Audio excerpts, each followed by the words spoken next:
So now let me read out the last 5 lines of the poem, that is the remaining part of the poem. And such too is the grandeur of the domes we have imagined for the mighty dead, all lovely tales that we have heard or read, an endless fountain of immortal drink, pouring unto us from the heavens brink. So, here in these lines, the poet wants to say that and such too is the grandeur of the dooms. Grandeur means what? That is magnificence. And dooms refers to God's final judgment on human beings. So these are the meanings of these particular words. So here in this line, the poet wants to say that we imagine, it is our imagination, that is we imagine magnificent rewards from God. We always think that God will reward us. So here is through this particular line he wants to convey that we, the general public, imagines magnificent rewards, that is big rewards from God. We have imagined for the mighty dead. These lines are very, very important. The last 5 lines are very important. We have imagined. We refers to all the public, that is the general public. So here the poet says that we have imagined for the mighty dead. The mighty dead, that has been referred to as mighty. Mighty means, that is we have, why the poet had used the word mighty here, because before death we have to surrender ourselves. We cannot restrict ourselves from death. We know that man is mortal, so one day we have to depart from this earth. So the poet here refers to death as mighty. So through this line he wants to say that we have imagined, that is the general public, we all have imagined death. We have not yet met death, but we have imagined death, and this is our imagination, that is we all have to depart from this earth one day. That is our final end, that is our final goal. So we have imagined for the mighty dead, that is mighty dead here refers to those people who made great achievement in their life. When they were alive they made great achievement in their life, but now they lie buried in the graves. So it is the assumption that that on the day of judgment, the mighty dead, the people here in this particular line, he refers to all those people who made great achievement in their life, and on the day of judgment a day will come, and the day of judgment will come, and on that particular day they will be rewarded for their deeds. So this line deals with this particular reference. Now let me read the next line. All lovely tales that we have heard or read.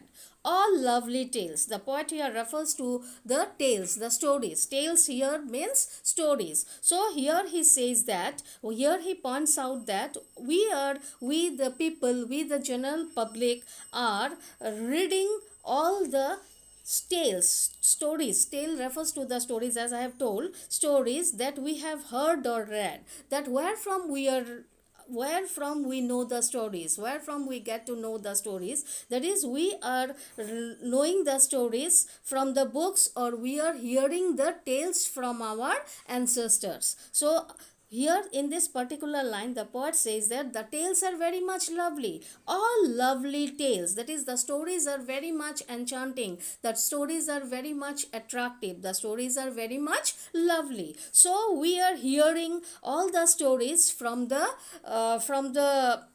our people, from our ancestors, or we are also going through the stories from the books. So here the poet says that all lovely tales that we have heard or read of, and the stories are from olden days. So we are knowing the stories, we are reading the stories, we are hearing the stories, and that is more enchanting. The stories are very much enchanting, it attracts us very much. and endless fountain of immortal drink. So here in this particular line the poet says that and endless fountain. Endless fountain refers to what? Endless fountain refers to the beauties the nature has produced. An endless fountain, that is, he refers to the beauty of the nature, beauty of nature, to that of endless fountain. That is, he is comparing the beautiful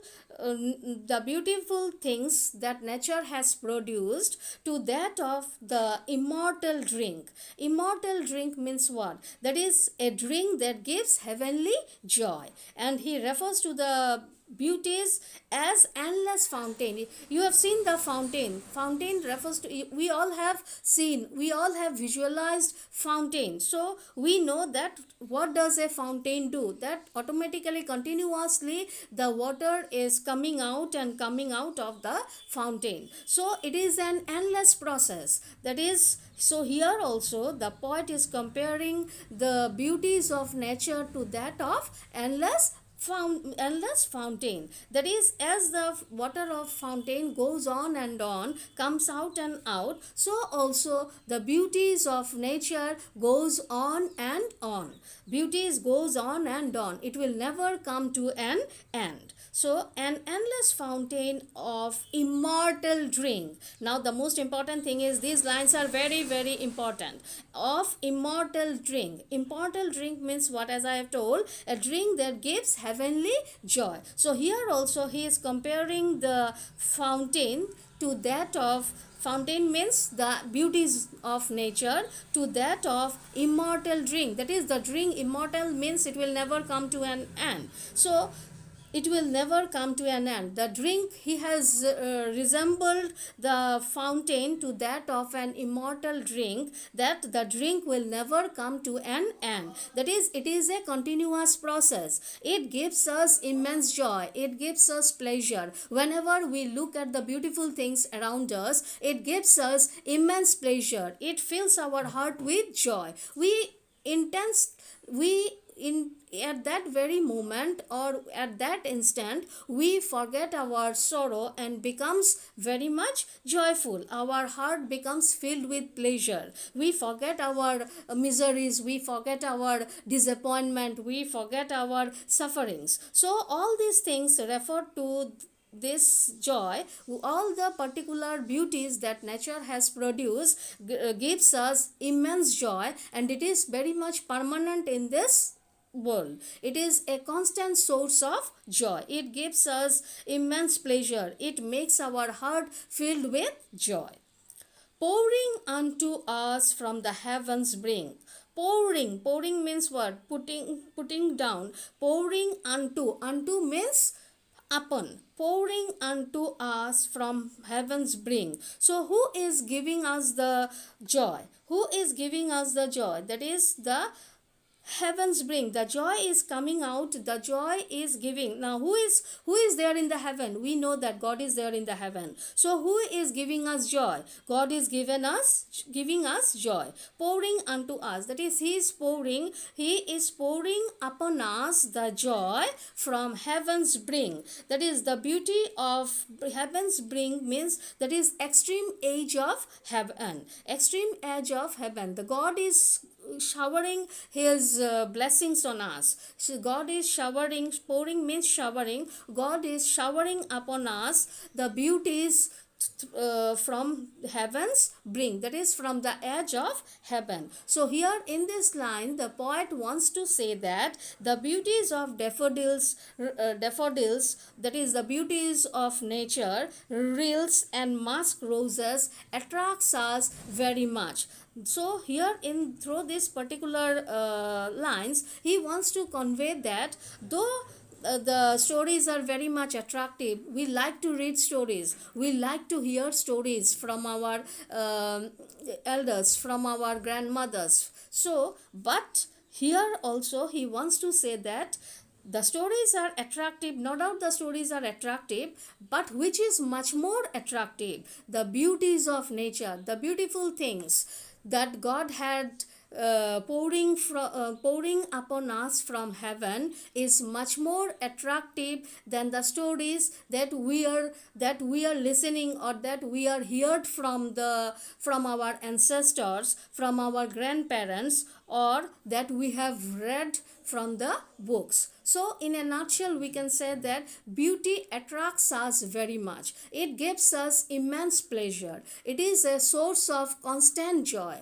It fills our heart with pleasure. It fills our heart with joy. So it removes all the sufferings that we are having throughout our life. So beauty is a source of constant joy. So the title of the poem is very much clear to us all. A thing of beauty is a source of joy, that it gives us continuous joy. It is a continuous process. The beauty will never come to an end. It is an everlasting joy. It is a source of pleasure to us. It gives us immense pleasure. It gives us happiness whenever we are in sorrow as well as in our misery. So I hope you have understood the poem.